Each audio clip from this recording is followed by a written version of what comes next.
The killing of George Floyd on the 25th of May 2020 by Minneapolis police officers, despite him taking no violent actions towards the police, and despite him being suspected only of spending a counterfeit $20 bill, sparked a series of protests across the United States as well as internationally. For protesters, Floyd's death was just the latest in a seemingly endless list of unarmed black Americans murdered by the police, an instance of the inseparable problems of police violence and institutional racism generally, as evidenced by the fact that black Americans are 2 to 3 times more likely to be shot by police than white Americans. But not everyone agrees with this view. Many conservative pundits and internet personalities will say that while this particular case was a use of excessive force, race had nothing to do with it. Some even claim that researchers have disproved any role of racial bias in police killings. And while not a conservative pundit in the traditional sense, few people set out this case more succinctly and with less bluster and obfuscation than podcaster and writer Sam Harris. So let's hear what he has to say, then we can check his sources and figure out for ourselves whether the evidence supports his claims. What is happening when a police officer or a mayor takes a knee in front of a crowd of young people who have been berating him as a cog in the machinery of systemic racism? Is this a profound moment of human bonding that transcends politics? Or is it the precursor to the breakdown of society? Or is it both? It's not entirely clear. Does the killing of George Floyd prove that we have a problem of racism in the United States? Does it even suggest that we have a problem of racism in the United States? In other words, do we have reason to believe that had Floyd been white, he wouldn't have died in a similar way? Do the dozen or so other videos that have emerged in recent years of black men being killed by cops, do they prove or even suggest that there is an epidemic of lethal police violence directed especially at black men, and that this violence is motivated by racism? Now, most people seem to think that the answers to these questions are so obvious that even to pose them, as I just did, is obscene. And the answer is yes, and it's a yes that now needs to be shouted in the streets. The problem, however, is that if you take even 5 minutes to look at the data on crime and police violence, the answer really appears to be no, in every case, albeit with one important caveat. Sam, speaking on a recent episode of his podcast, fairly identifies the question: would Floyd be as likely to meet the same fate if he were white? Now, I'm fairly sure even his own cherry-picked studies actually support the conclusion that had Floyd been white, he'd be less likely to die at the hands of police. But Sam doesn't agree, so let's hear his argument. I should point out here that I've made a couple of cuts here both for the sake of brevity and to reduce the risk of copyright trouble. But I've included a link to the transcript of the episode, so you can check for yourself that I'm not taking him out of context. Now, some people will think these numbers still represent an outrageous injustice. After all, African Americans are only 13% of the population, so at most they should be 13% of the victims of police violence, not 25%. And any departure from the baseline population must be due to racism. Okay, well, that sounds plausible, but consider a few more facts. Blacks are 13% of the population, but they commit at least 50% of the murders and other violent crimes. Now, if you have 13% of the population responsible for 50% of the murders, and in some cities committing 2/3 of all violent crime, what percent of police attention should it attract? I honestly don't know, but I'm pretty sure it's not just 13%. Now, these are simply the facts of crime in our society, as best we understand them. And the police have to figure out how to respond to these facts, professionally and ethically. And the question is, are they doing that? And obviously there's considerable doubt that they're doing that professionally and ethically. But Roland Fryer, the Harvard economist whose work I once discussed with Glenn Lowry on the podcast, he studied police encounters involving black and white suspects and the use of force. His paper is titled, and this is from 2016, An Empirical Analysis of Racial Differences in Police Use of Force. And Fryer's black, and he went into this research with the expectation that the data would confirm that there's an epidemic of lethal police violence directed against black men, especially. But he didn't find that. However, he did find support for the idea that black people suffer more non-lethal violence at the hands of cops than whites do. But Fryer also found that black suspects are around 25% less likely to be shot than white suspects are. And in the most egregious situations, where an officer was not first attacked, but nevertheless fired his weapon at a suspect, the police seem more likely to do this when the suspect is white. Again, these data are incomplete. This doesn't cover every city in the country, and a larger study tomorrow might paint a different picture. But as far as I know, the best data we have suggests that for whatever reason, whites are more likely to be killed by cops once an arrest is attempted. And a more recent study in the Proceedings of the National Academy of Sciences by David Johnson and colleagues found similar results. And given the data we have, it seems undeniable that more whites are killed by cops each year, again, both in absolute numbers and in proportion to their contributions to crime and violence in our society. So, Sam Harris points out that although black Americans are disproportionately shot by the police relative to the general population, they are also disproportionately represented within the criminal justice system, or, as he puts it, are responsible for at least 50% of the murders and other violent crimes. A claim he backs up with a link to FBI stats showing that 50% of convicted murderers are black, not that at least 50% of all violent crimes are committed by black people. Regardless, in the spirit of charity, one might rephrase Sam's case thus. Black Americans are overrepresented in the criminal justice system.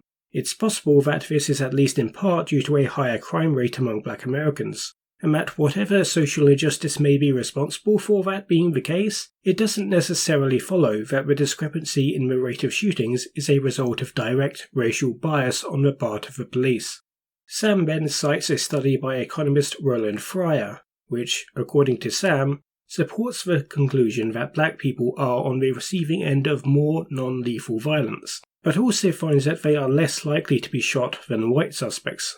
Finally, while conceding that we don't have all the data we would like, he claims that another study by David Johnson supports these results and concludes, "It seems undeniable that more whites are killed by cops each year, again, both in absolute numbers and in proportion to their contributions to crime and violence in our society."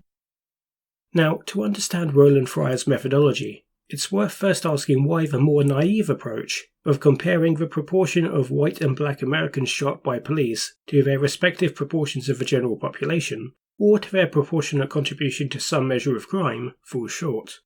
The trouble here is that while we have fairly good data on the number of black civilians and white civilians shot by the police, we have comparatively poor data on all the civilians, black or white, who are not shot by the police.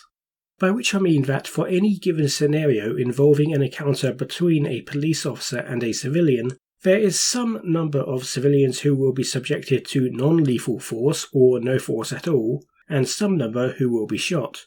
Whether there is a racial bias in police shootings, then, argues Fryer, would depend on whether the ratio of civilians shot versus arrested in similar scenarios is racially sensitive, i.e. whether the police are more likely to arrest rather than shoot a white person who reaches for a blunt object than they are a black person. We simply have no good data for the negatives, that is, those cases in which the police do not shoot, but which are similar to circumstances in which they might otherwise have done so. In theory, it could be that black civilians stopped by the police are less likely to get shot than white civilians, but simply account for a greater proportion of the overall stops for reasons that have nothing to do with racial bias. In an ideal experiment to test the hypothesis of racial bias, we would generate scenarios for police interactions with civilians posing a range of threats in a range of circumstances, and then randomly assign a race to the civilians.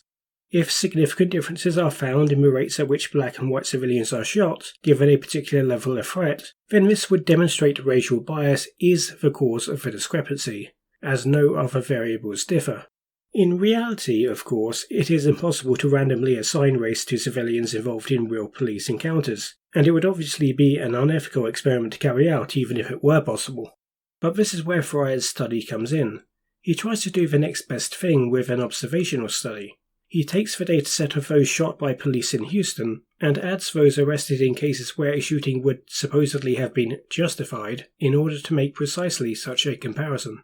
Fryer found that both overall and when controlling for factors like suspect and officer demographics, whether the suspect drew a weapon, the type of weapon the suspect was carrying, etc., that the Houston PD more often shot white suspects when a shooting would have been justified than they did black suspects, although the result is not statistically significant. Nevertheless, it seems pretty clear that in Houston at least, the evidence does not support the hypothesis that police use of lethal force is racially biased against black people. Or does it? Anyone who has studied statistics at an advanced level knows how counterintuitive raw stats can be. It's worth pausing here to ask ourselves how close Fry's observational study actually comes to our ideal experiment. Or, to put it another way, how would we expect the ratio of shootings to arrests to differ between black and white suspects if the police were, in fact, racially biased? It would be tempting to predict that the shooting rate should be higher for black civilians if the police are biased, since they'd shoot black people more readily than white. But this is where things get counterintuitive, because we'd also expect them to attempt to arrest more black people than white people, and to taser more black people than white people. If racial bias produces an even greater increase in non-shooting use of force than it does of shootings, then we'd expect it to result in a lower ratio of black civilians being shot than white civilians. Provided more black civilians are being stopped and treated as a threat, in which case a shooting would be classed by the Houston PD as justified, then a lower rate of shooting is to be expected, as your average black civilian involved in a relevant encounter with the police would be less of a threat than your average white civilian who has found themselves in a similar situation. Which brings us to the definition of the situation in which a shooting would have been justified according to the study. This is laughably broad, including criteria such as resisting arrest, evading arrest, and interfering in an arrest, with the consequence that there's quite a bit of room for racial bias to influence an officer's judgment. A racially biased police force is more likely to throw a black suspect to the ground for resisting, so low-threat black suspects are more likely to be included in this category than white ones, hence causing the rate of justified shootings of black civilians to appear artificially low. Consider a scenario in which a police department affected by racial bias is presented with a suspect engaging in a borderline case of resisting arrest. The suspect is being a little difficult, but isn't threatening. They may technically be resisting or not, it'll come down to the lawyers in court, that sort of thing. In such a scenario, an officer is more likely to treat the suspect as resisting and escalate their level of non-lethal force when the suspect is black. Keep in mind, Sam's already accepted that the study's evidence of racial bias in the use of non-lethal force is convincing. Compared with a hypothetical department with no biases whatsoever, the racially biased department would have more black people in their list of people who they would have been quote-unquote justified in shooting, and hence, compared with the numbers who were actually shot, it would appear that the shooting rate for black suspects was lower than it is for white suspects. Sam's interpretation of the Fryer study then turns on a simple question. Do those arrested in circumstances in which shootings would supposedly be justified pose a similar level of threat to officers regardless of race? If not, and white civilians involved in these arrests posed a greater level of threat, then the fact that they were shot at higher rates is unsurprising and clearly doesn't disprove the role of racial bias. Fortunately, we have evidence that answers this question, two examples of which come from Fry's analysis itself.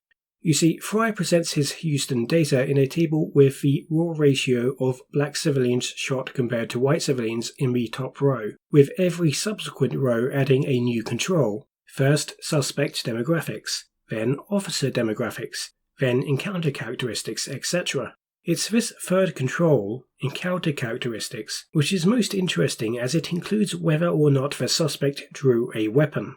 In every row, that is, for each level of control, the rate at which black suspects are shot conditional upon their inclusion in the study is lower than for white suspects. But for the encounter characteristics control, the rate at which black suspects are shot jumps up significantly. It's still lower than it is for white suspects, barely, but the increase is noteworthy and suggests that when controlling for whether or not the suspect drew a weapon, a first approximation for suspect threat level, that the black suspects included in the overall sample of situations where a shooting may have been justified were, on average, less of a threat than white suspects included. A second source of evidence in Fryer is the fact that, of those shot by the police, white civilians are more likely to have been armed than black civilians. Finally, a recent study by Joseph Wirtz and colleagues used latent class analysis to assign police shootings to one of 7 classes based on encounter characteristics, and found that demographics were far from consistent across the different classes. Most notably, those in Class 6, the category whose members posed the least threat to police officers based on encounter descriptions, was the only class in which the victims were majority black. As usual, I'll include a link to the paper. So it seems what evidence we have suggests that black suspects tend to be less dangerous than white suspects, and so the fact that they get shot at slightly lower rates in at least some jurisdictions isn't evidence against the racial bias hypothesis, while the fact that black civilians who are shot are less likely to be armed and less likely to have attacked a police officer is itself evidence that racial bias is responsible. And even if we were to take the reported discrepancy at face value, Fryer's study still doesn't support Sam's interpretation. Let's remind ourselves of how Sam posed the problem. In other words, do we have reason to believe that, had Floyd been white, he wouldn't have died in a similar way? While it didn't find that black people were more likely to be shot, it did find that they were more likely to be subject to all other kinds of violence, including being thrown to the ground and restrained, which is how George Floyd was killed after all. Sam conceded that Fryer's study found evidence of racial bias in non-shooting uses of force, and that racial bias doesn't retroactively disappear just because this was one of the minority of cases in which it proved fatal. And if we want to know whether being black rather than white played a role in George Floyd's fate, it's not enough to know whether he's more likely to have been killed conditional upon an encounter with the police. We also need to know whether being black increased his likelihood of such an encounter, and Roland Fryer's study makes it absolutely clear that it does. More trouble for Sam's interpretation comes when we take a look at the second study he cited, the one which supposedly supports Fryer's conclusion, or at least Sam's interpretation of it. The Johnson study reported 3 main findings, described by the authors as, quote, 1. As the proportion of black or Hispanic officers in a fatal officer-involved shooting increases, a person shot is more likely to be black or Hispanic than white, a disparity explained by county demographics. 2. Race-specific county-level violent crime strongly predicts the race of civilians shot. And 3. Although we find no overall evidence of anti-black or anti-Hispanic disparities in fatal shootings, when focusing on different subtypes of shootings, e.g.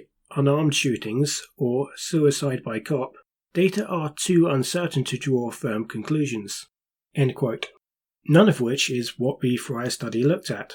I'm not really sure why Harris even brought this up, although I'll note that the 2 studies are often cited together by anti-BLM activists.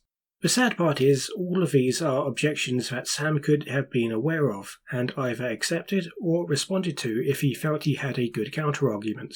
None of the points that I've made today will be news to anybody who's been following this debate. See, Fryer first published his study as a preprint back in 2016, and it received a lot of media attention. This in turn led to a lot of attention within the stats nerd and social science research communities, who have produced numerous discussion pieces, critiques, and commentaries on the merits of this study in particular, and on the best way to study racial bias in police violence in general. It's a pretty lively scene, and I'll leave a number of links that I think are worth checking out in the reading list. But for now, there's one last thing I want to draw your attention to. One thing Sam may have noticed if he'd surveyed the literature is that Fryer's study is often discussed alongside another paper published less than a year earlier by Cody Ross. They're often contrasted with each other because both are large-ish studies that came out around the same time, which used very different methodologies and seemingly lend themselves to conflicting interpretations. Whereas Fry's model attempted to calculate racial differences in outcome conditional upon an encounter, Ross's model predicted county-level risk ratios and found that unarmed black civilians are significantly more likely to be shot by the police than their white counterparts. While that result is perhaps unsurprising, I wanted to talk about this study because of another of its findings, that there's no link between the racial discrepancy in police shootings in a county and the level of crime in that county. This is worth keeping in mind, since one of the most common explanations for why black civilians are more likely to have a hostile encounter with the police is that they're just more likely to live in high crime areas. But it seems that what evidence we have just doesn't support that bad neighbourhood hypothesis.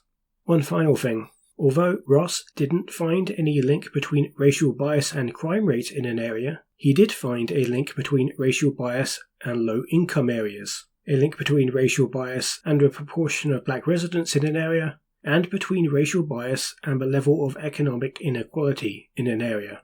Just an observation I thought I'd leave you with. Special thanks to my $5 plus patrons, Philippe Guzman, Joe Boyle, James Lingford, Julie, Kalei Lapala, Lannery Joseph, and Ryan. If you'd like to support more content like this, please go to patreon.com/science versus propaganda. That's science vs propaganda. See you next time.